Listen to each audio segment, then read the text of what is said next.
Good evening, my name is Terry Donovan, former British middleweight knockdown sport Budo bronze medalist, and I'd like to take this opportunity to introduce your commentator for this evening, a man who is a former open-weight knockdown sport Budo champion and who has won many other titles representing his chosen style of Iwaru Jiu-Jitsu, Sensei Paul Lloyd Davis. Good evening, Paul. Good evening, Terry. Paul, do you think we could start by you telling us the history of knockdown sport Budo, where it was invented, how it came about? Certainly. Knockdown sport Budo was first introduced in 1987 by myself in response to the lack of a format where different martial arts could contest each other in realistic and yet relatively safe circumstances. There are numerous sporting formats and very good ones at that, but nothing which allows realism while still having regard to the safety of the fighters. And that's why sport Budo was invented. It's been going since 1987 and we've had successful tournaments at both regional, national and international level. And this evening we've got 6 different countries with numerous different martial arts represented here in Nottingham. And I think we're going to see some very, very good fights. Great. Well, before I hand over to you to do the commentary, could you just give myself and the viewers at home your views on the certain formats that are around which involve full contact to the head, where there are very, very few rules? Well, there are a range of sports that are well documented, and there are also contests which are not sports where no rules apply. And my view is that I don't want to judge anyone else for what they do. That's their decision and the decision of those that fight in them. But I think that the evidence in relation to repetitive blows to the head and the sort of power that many martial artists and other combat men can develop means that the risk is unacceptable from the standpoint of me as a coach. And I think that when you think of some of the terrible injuries and the way in which young men's lives have been affected by blood clots, for example, in relation to boxers, it's just not worth the risk. You can't callous your head. No one is punch-proof. And by allowing realistic fighting but taking the head as a target out of the scenario, you're reducing the risk of serious life-threatening injury dramatically. But you're still giving fighters a chance to prove exactly what they're worth. And as you'll see tonight, ladies and gentlemen, someone that can win at this format would, if they so chose, do very well, in my opinion, at no rules fighting. But for me, having some rules so that the fighters go home in working order, albeit well bruised and sometimes battered, is the right way to go, without being judgmental of others and what they choose to do. Thank you very much, Paul. Nice commentating on fights. Okay, thanks very much, Terry. What I'll be doing, ladies and gentlemen, is talking you through the rules and various things that happen from time to time. We'll see these 2 young men are grappling, they're closely matched. One problem for the man underneath is that if he doesn't get a successful or dominant move on, then as their work rate is fairly even, and as we're in an invitation event where there are limits on the time of each fight, in these preliminary rounds 5 minutes, the referee's decision can occur if there's no submission. And I think the young man from Denmark is likely to get the nod from the centre referee if Mr. Marshall, who's fighting at present underneath, doesn't pull something off pretty quickly.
Winner, white!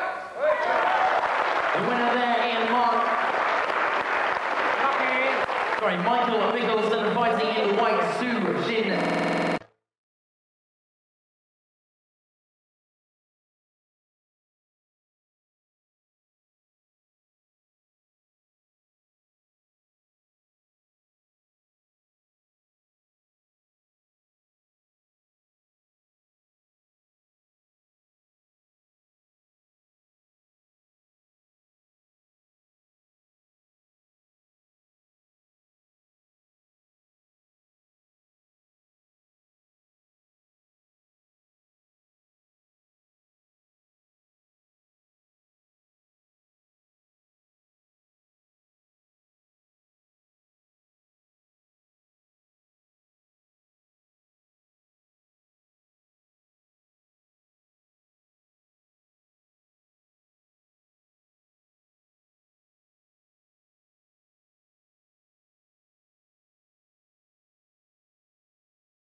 The winner